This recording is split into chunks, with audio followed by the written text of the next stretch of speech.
Time to elevate. You're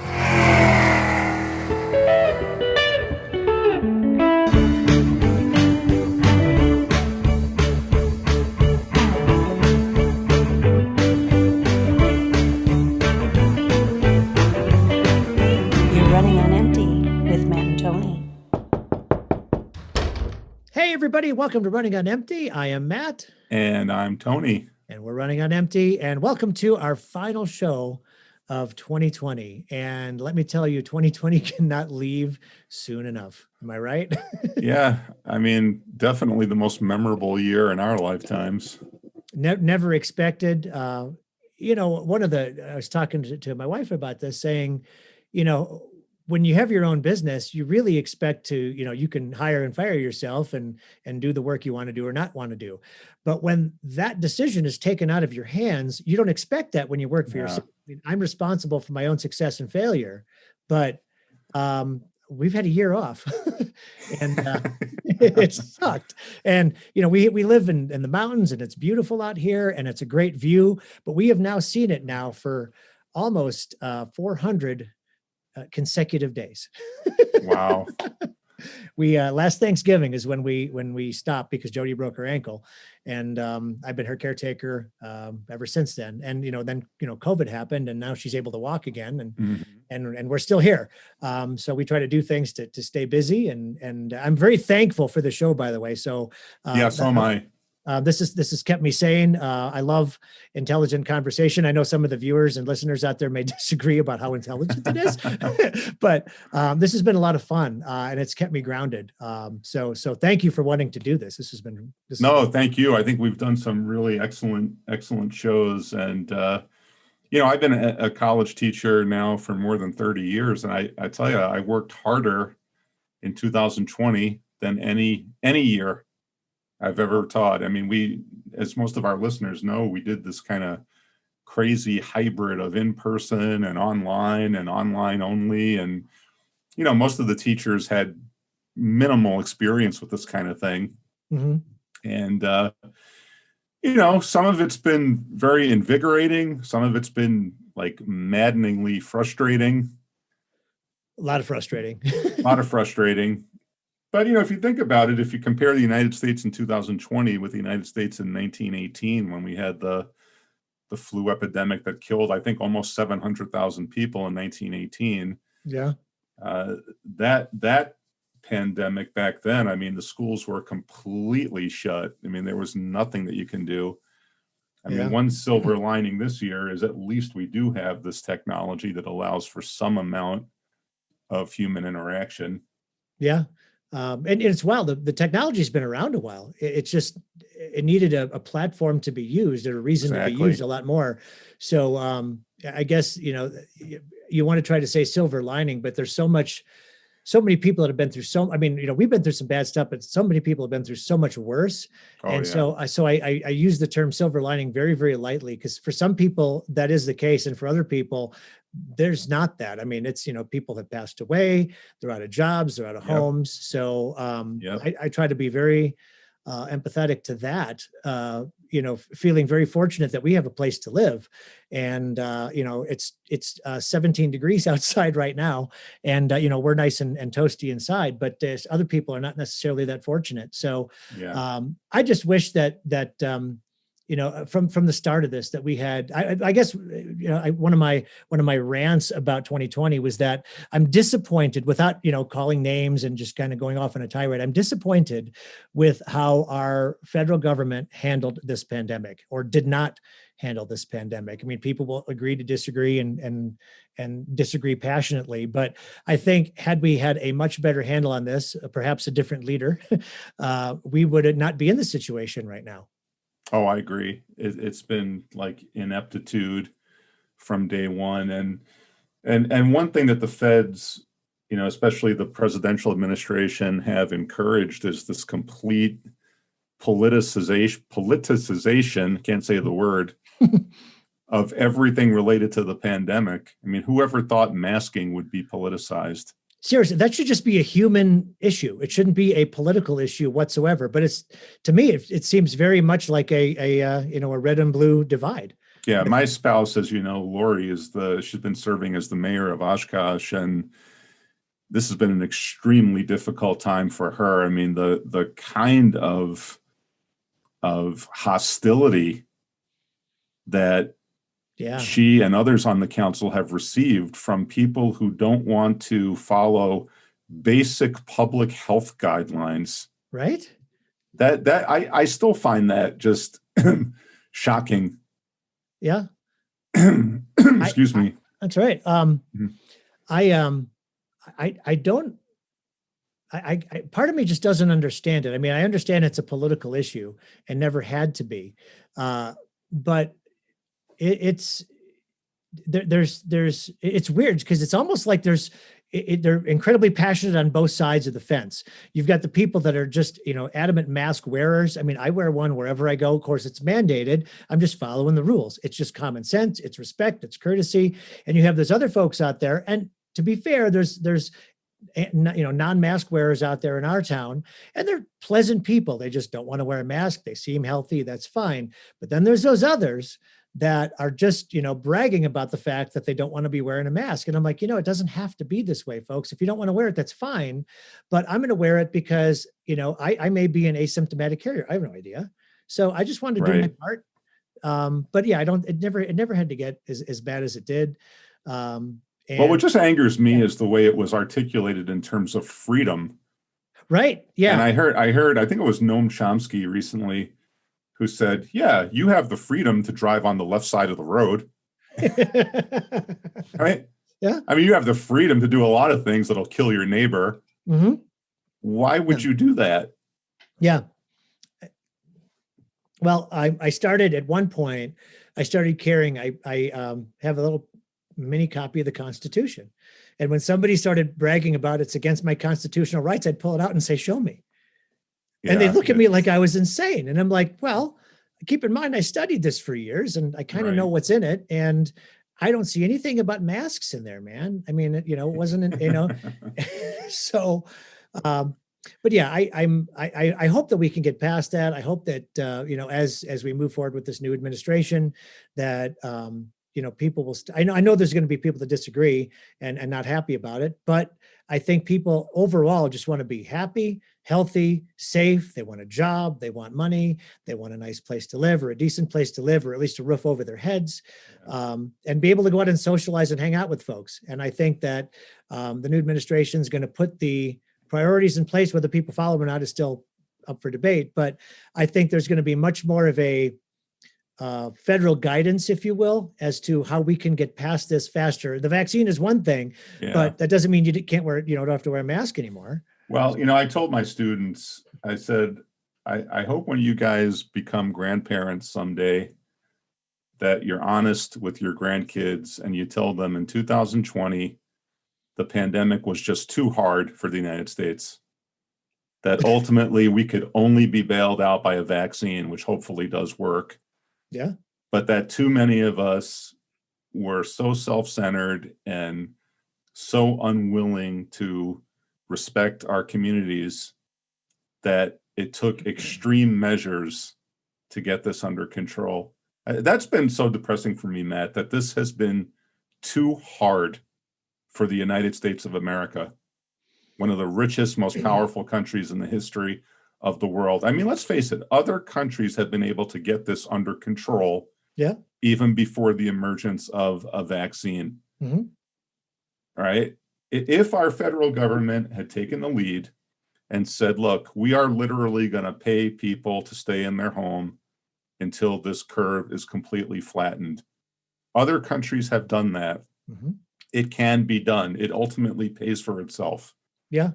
But no, we had to end our stay-at-home orders. In my state of Wisconsin, the Republican legislature took the governor to court. Right? So we end the stay-at-home order way too early. There's then this predictable surge in virus cases, death and tragedy all around. And, here we are. I mean, as we record, what is it? Almost 330,000 people dead. Yeah. And we still have the conspiracy theories, the denialism. And yeah, it's just, you know, we can focus on all the negative stuff. I do every year. I have a blog post, as you know. I call it Tony Palmieri's Media Rants, Yeah. my blog. Yeah. And every year I do a column where I try to recognize what I think was some of the great journalism of the year, translation journalism that I liked during the year, right? But this year, you'll get a kick out of this. This year I dedicate it to all the global victims of the virus, many of whom had the misfortune of living in places run by incompetent, ignorant, inhumane, pathetic buffoons who privilege politics over people at every turn. You're not wrong. I wish I was wrong. I also dedicated the column this year to, mine is a media rants column. So I dedicated to the thousands of people in the media industry who've been laid off. Craig Silverman of BuzzFeed News calls the coronavirus a media extinction event. Wow. Right? Wow. I mean, in your neck of the woods in Colorado, the Denver Post, which is owned by a hedge fund, actually, they have been terrible at laying off journalists at the height of the pandemic. Here's a quote. Monica Bauerlein writes in Mother Jones magazine, "The immune system of democracy is crashing before our eyes." She's referring to journalism as the immune system of democracy. So, we see what happens in this country, Matt, when our media is not able to do its job, when it doesn't operate with integrity, when local journalism is depleted. Yeah. I mean, we see what we get. Yeah, our fearless leader is always, played down the media, and there's ways to do it. I guess tactfully. I don't think his was incredibly tactfully. Not that he was wrong though, because the two news sources I typically check out in the morning are CNN and Fox News, just to kind of see what the opposite sides look like. I want to go back to what Tipper Gore and music labeling. I think we need that label on our news sources, because right now news is such a general term, but you take a look at shows, and I'm going to go on both sides. You've got Tucker Carlson, Hannity, Chris Cuomo, Don Lemon. Okay. To me, these are not news shows. These are sensationalistic shows designed to elicit an emotional response, which they're very, very good at. But they're called, news. No, let's take news out of the equation. They're a chat show, a talk show. There's something else. There has to be a label as to what you're watching an opinion piece. Like a lot of what you see online now, it'll say opinion, versus, being an article of fact. It's somebody's opinion, and here's what I think. That's what all those shows are. I really missed the Walter Cronkite days where here's what happened. I'm reporting what happened, and that's the news. Now the viewer, the listener can make up their own mind, but it's and I really am upset with CNN for a lot of this, because you take a look at the headline and it says, and you won't believe it when Joe Biden did ... And you're like, okay, this is clickbait. And it's just trying to get some type of response. That to me isn't news. That's not good journalism or anything. I understand it gets ratings, it gets views, it gets clicks, and that's what it's measured by now. But to me, it's not news. Even a court determined that Tucker Carlson was not a credible source of news. But there's 80 million people out there that believe him. So if they believe it, I would say that it might not be true, but it seems to be, to them at least, a credible news source. I don't know if he would do our show, but someday we should try to get Matt Taibbi formerly of Rolling Stone magazine. He wrote a great book this year called Hate Incorporated, which ties into all the themes you're talking about. He talks about how the cable networks have divided us up into tribes. Yeah. And we're basically supposed to hate each other, and everyone's got their own little silo of information. They're totally tunnel visioned, and it's a very sad state of affairs. That's why I think that what we're doing, obviously we're on a much, much smaller level. Yeah. But I think it's so important to have independent media where people can just sit down and share some ideas without having this atmosphere of anger and hostility and as you suggest, this kind of sensationalistic theater. Yeah.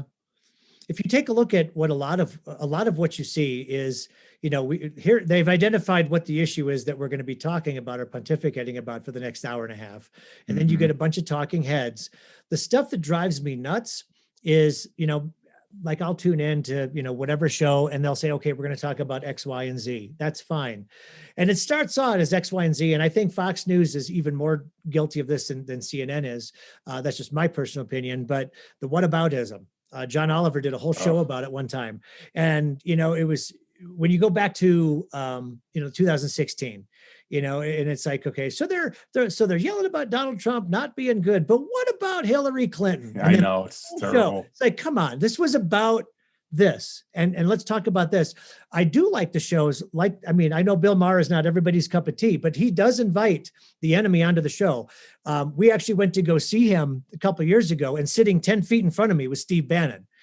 The woman in front of Jody wanted to jump out of her chair and strangle this guy. And Jody's, she's on her shoulder. She's like, relax, man. He's going to be gone in about 10 minutes. Just relax, But, it is good for each side to hear the other side from now and again, which is why I think Bill Maher always tries to get people, hey, you're on the Democratic side, go on Fox News. Don't be afraid of those folks, There's definitely reporters that are on there that won't necessarily, completely go crazy on you. There's obviously a few that will, but let's make this more of a level playing field. Let's invite other ideas. I mean, we've had shows where, we've had the opposition on, and that's fine. I think Elizabeth Warren, who a lot of people liked and they were hoping she got the nomination, I think she made a tactical mistake in 2020. I don't know if you remember this, Matt. She announced that she was not going to go on Fox because Fox is as she referred to it, as a hate-for-profit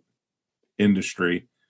And I understand that sentiment, but if you're running for president of the United States, you have to acknowledge there are tens of millions of people that are watching Fox. Yeah. Who clearly do not see it as a hate-for-profit. So, I mean, I think the intelligent thing to do is to go on the network and try as best you can to raise the bar for the discourse. It's extremely difficult. Yeah. But, I mean, I've seen Bernie Sanders go on Fox, for example. I've seen many national level people go on Fox. I mean, what's really sad right now is that, and I think this is because of Donald Trump, there are now people who see Fox as too liberal. And so, right? So now there's this One America News Network, and there's entities to the right of that are picking up more steam. And, my problem with these outfits is that they don't accept reality. No, reality isn't even part of the equation. They should not be labeled as news because they are intentionally spreading disinformation. Intentionally. Have you, like the Newsmax is this other one? I've watched them. It's seriously like watching a high school radio and TV club.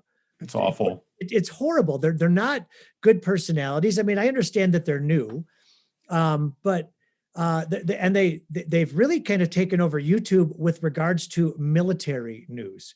Like it's labeled as military news, but then in the lower right corner, you see Newsmax.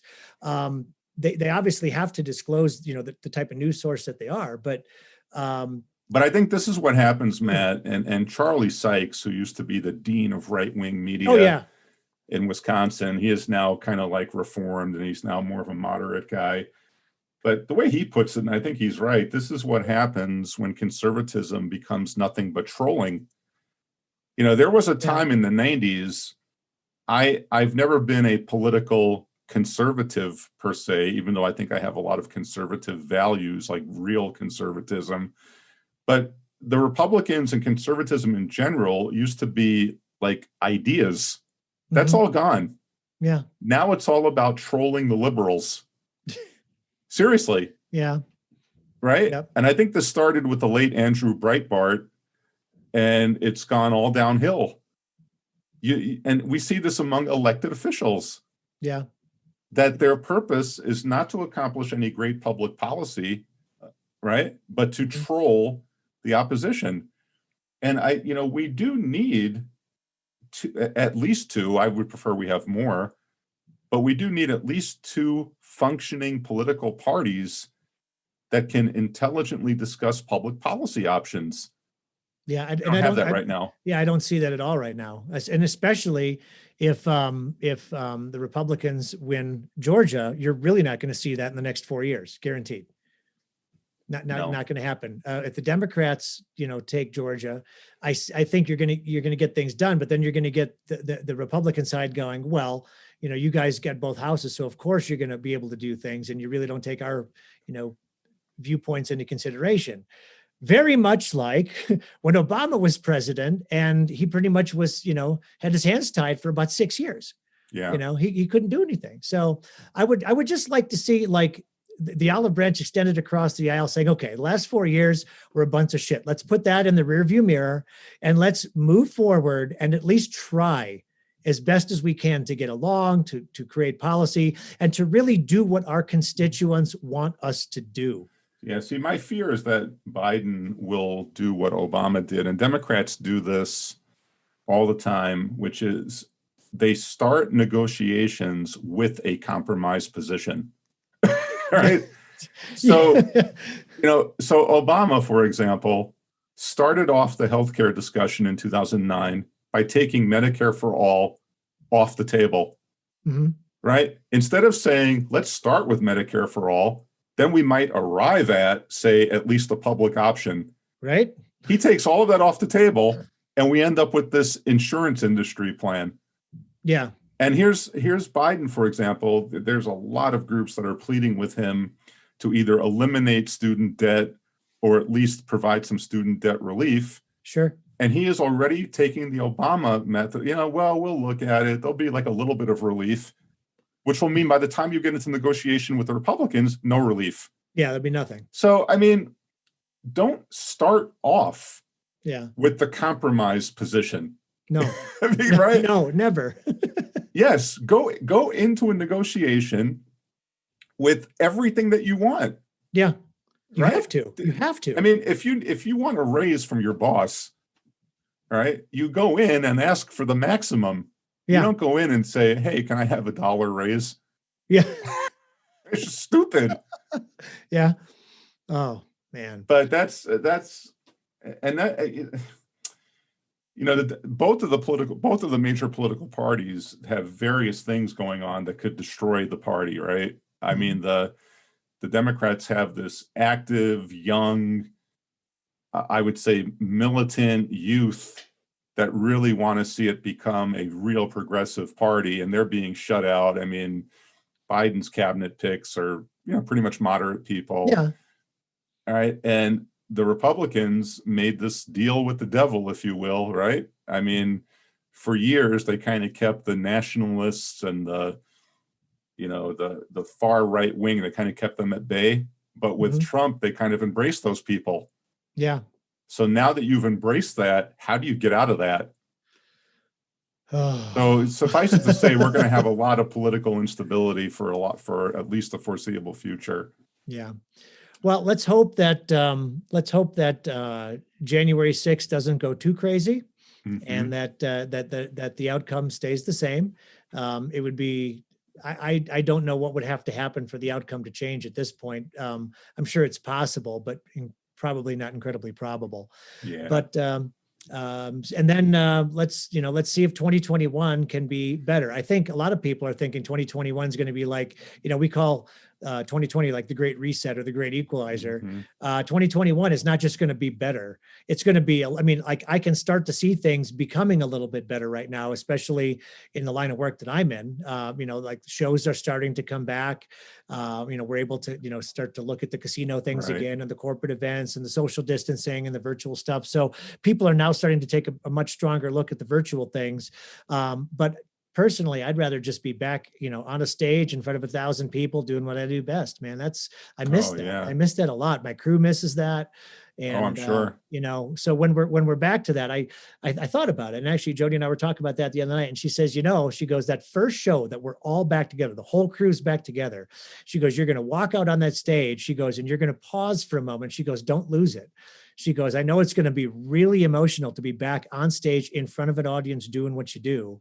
And I'm like, I know, but I mean, I'm an empath. So that's going to hit me really, really hard. I'm going to try to get it out of my system in the green room, but I'm really looking forward to it because you don't know what you got till it's gone. What was that a Poison tune or something like that? Or no, that was Motley Crue. Joni Mitchell. Joni Mitchell. You don't know what you got till you've gone? Was that Big Yellow Taxi? Oh yeah. Okay. Yeah. That's there's a heavy metal remake of that. Okay, yeah. But yeah, you're thinking of, I think, the better version of it. But, yeah, I'm sorry. Anyway, I had thought about, taking a step back and whatnot. But when you've had a year off and you didn't plan on taking a break, things, I definitely know how I want to do things differently. I know I want to do it. It's forced me to take a look back and want to, reset a number of things and jump into things with kind of an all new set of eyes and some new methodologies and some new sales strategies and whatnot. But I'm excited just to kind of let 2020 be a memory. In 20 years from now, when the grandkids are going, Grandpa, you were around we were around during the pandemic of 2020. Right. Let me tell you a story. I think I'm a pretty good storyteller, and I honestly, I wanted to scare the hell out of them so they don't allow it to happen again. Like, let's do something. So if this situation arises again, we kind of go, all right, we're prepared now, or a little bit more prepared. We know what to do. So, But look, why don't we close out by recognizing some of the great work of the year? Sure. Okay. When it comes to COVID, I think the two best journalists are both with the Atlantic magazine, Zeynep Tufekci and Ed Yong. If people go to the Atlantic magazine, one thing the Atlantic magazine has done throughout 2020 is they've made all of their COVID related journalism free. That's awesome. Not hidden. And Zeynep Tufekci is a professor of sociology at University of North Carolina. She studies digital technology and artificial intelligence. But she's been great on the pandemic. My favorite article of hers during the year was called "It Wasn't Just Trump Who Got It Wrong," which is a spectacular article about how the mainstream corporate media just was complacent in January and February when they kept playing down what was coming to our shores. And then Ed Yong, who's a science writer for the Atlantic, and he's just spectacular. My favorite article of his during the year is called "How the Pandemic Defeated America." And here, listen to this paragraph. He said, "Since the pandemic began, I have spoken with more than 100 experts in a variety of fields. I've learned that almost everything that went wrong with America's response to the pandemic was predictable and preventable. A sluggish response by a government denuded of expertise allowed the coronavirus to gain a foothold.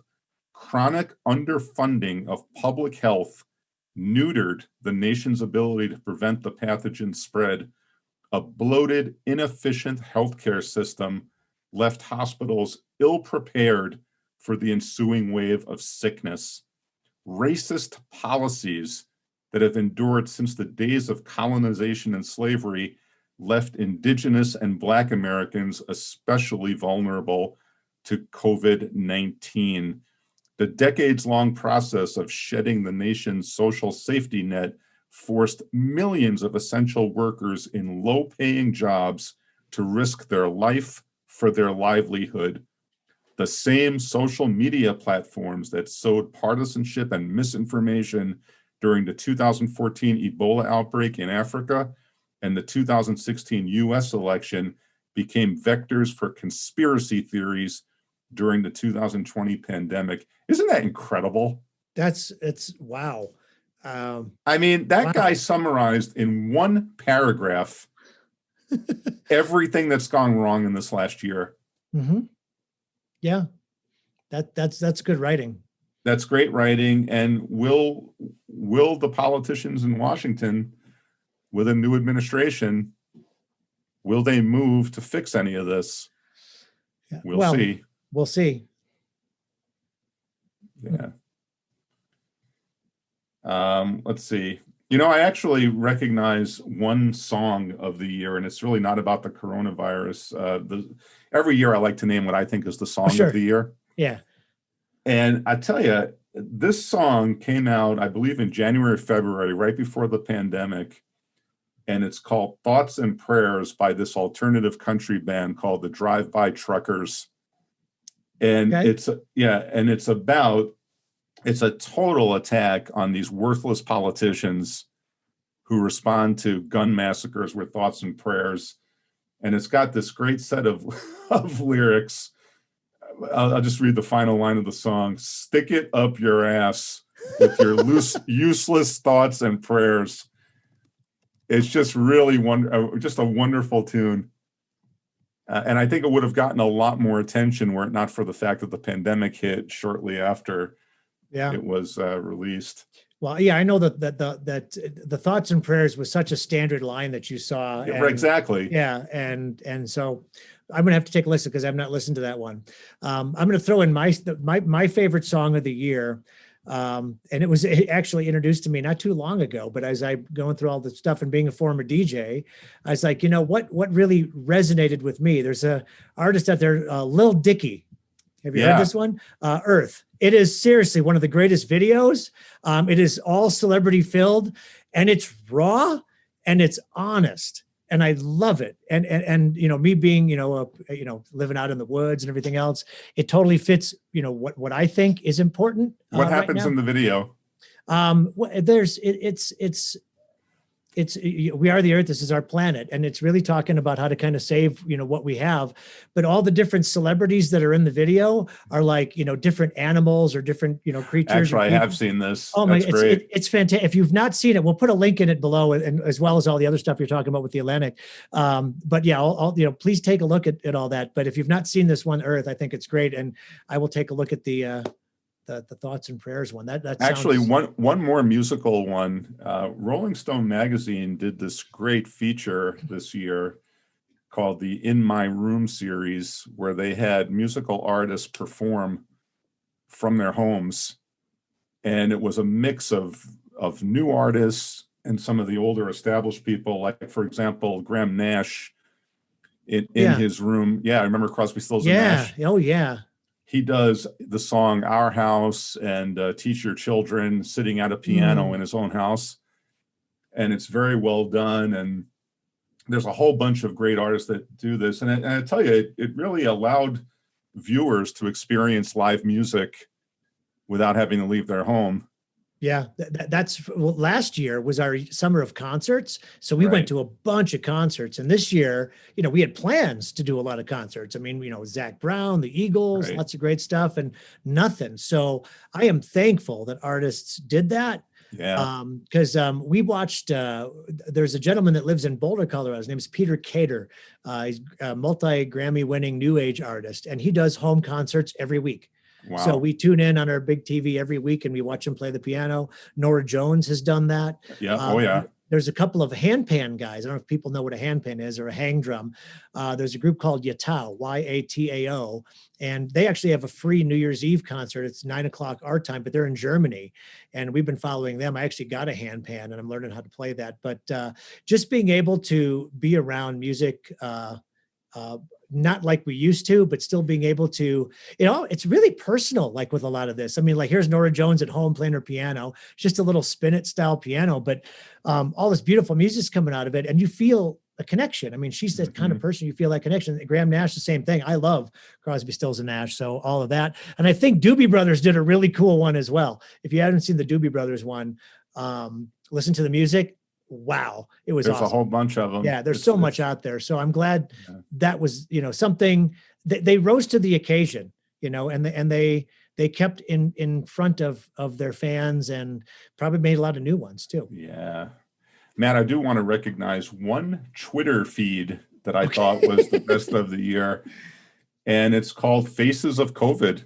And it was created by a guy named Alex Goldstein. And he, like, I think many of us, was getting completely outraged and disgusted by the politicians and many in the mass media, their tendency just to sweep under the rug all of this death and devastation. So he created this face of COVID, which I look at every day, in which he forwards obituaries from around the country to, I mean, the people that we are losing. This gets me so angry, Matt. The people that we are losing to this disease, these people were, I mean, some of the greatest human beings in the country. Yeah. I mean, veterans, artists, community workers, right? Parents, grandparents. I mean, and every single one of them meant something. Yeah. Right? Yeah. To many people. And we can't handle that in our society. We just can't handle it. You know, I think in some ways, Matt, I think this is a consequence of what happened with, say, the war in Iraq and the war in Afghanistan, where it became, okay, these people signed up for the war, right? We have an all volunteer military. They agreed to go. So therefore, when they get killed, it's not supposed to hurt as much. Well, and this idea of like just keeping death at a distance, I think we're seeing that with the coronavirus. Yeah. Right.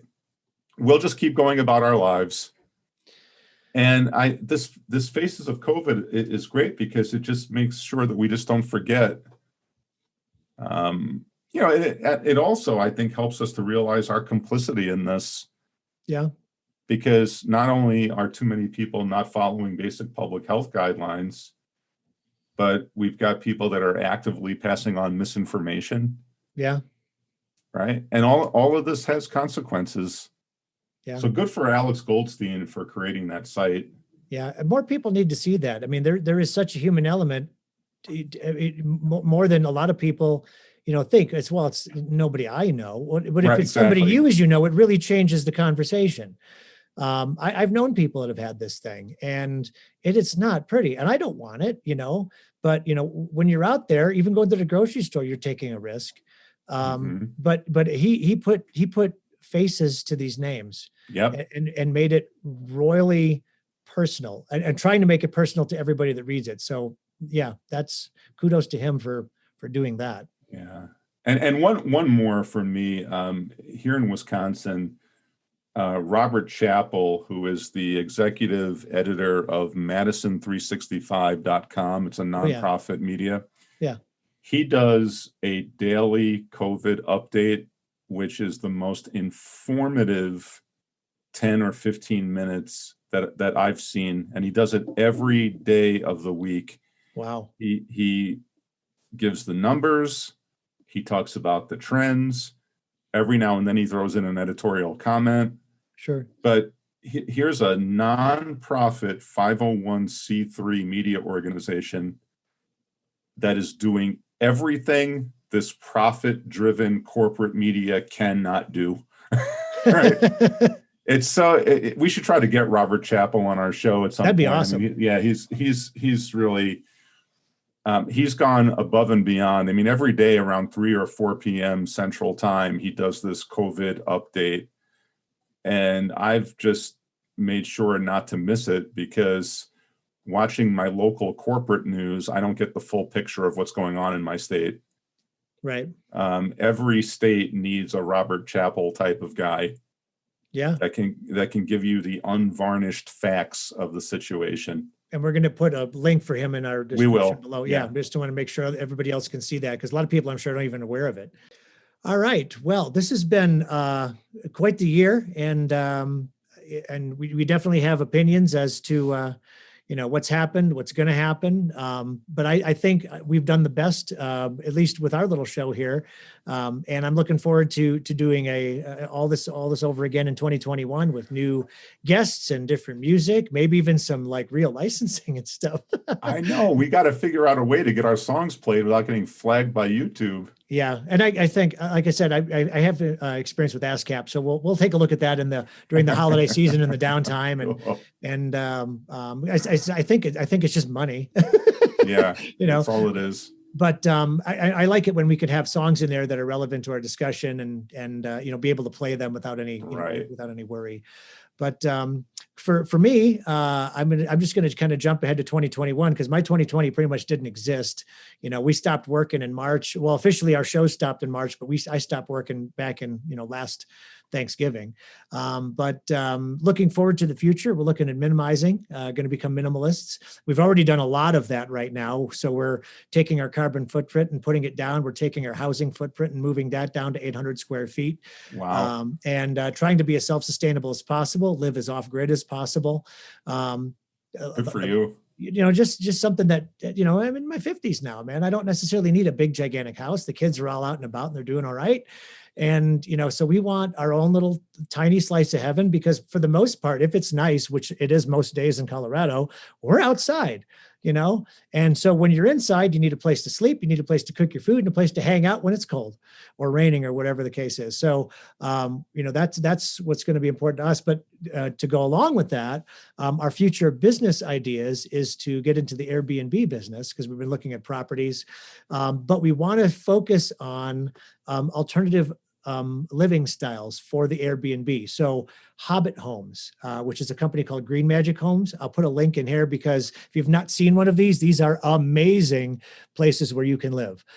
Tree houses, tiny homes, container homes, earth ships, airstreams, yurts. And Jody and I have actually talked about going to Nashville and buying an old schoolie and having that as a place that people could come on our property and rent, living in a schoolie. Some of these are absolutely gorgeous. So our focus has completely changed. We want to be of service to people. We want to take care of people. We want to give them a safe place to come over and unplug and relax and literally, you may or may not have internet. We're not sure about that one yet, but to be able to come on out to wherever we happen to be and literally just unplug for a few days and rejuvenate and revitalize yourself, elevate yourself, I think is ultimately important. So many people, and this time, people have had a lot of time off, but a lot of people have worked ridiculously hard during all this. Oh yeah. And we want to be a resource for them to come and just, decompress and unplug. I actually watching the Packer game the other night was really cool how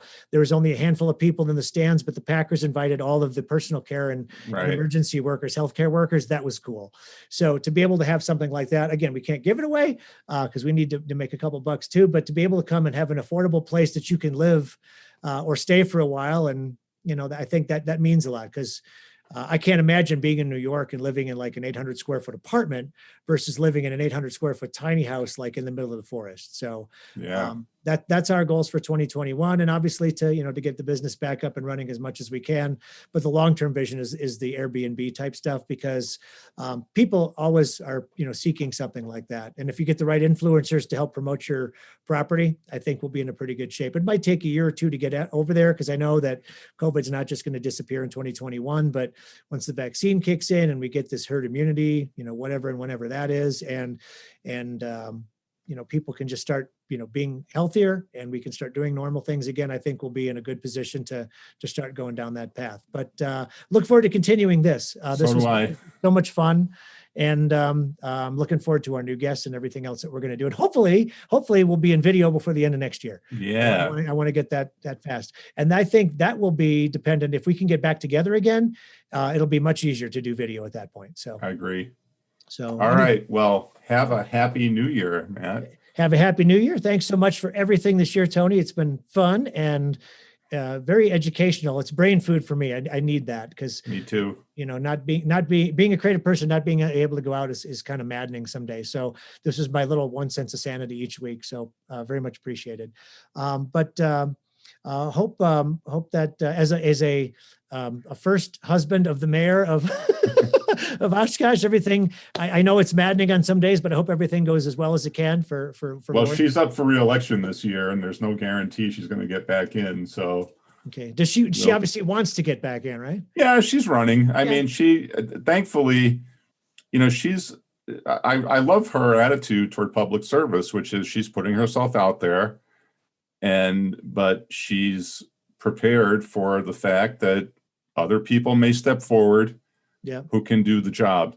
Mhm. So she's thankfully not looking at politics as like a career path. Sure. She wants to do something for her community. She's done it. She'll continue doing it if the voters want her to.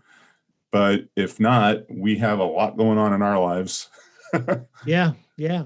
Awesome, man. Well, have a happy new year, and we will Same to see you. everybody in 2021. All right. Stay elevated. Stay elevated. We'll see you soon.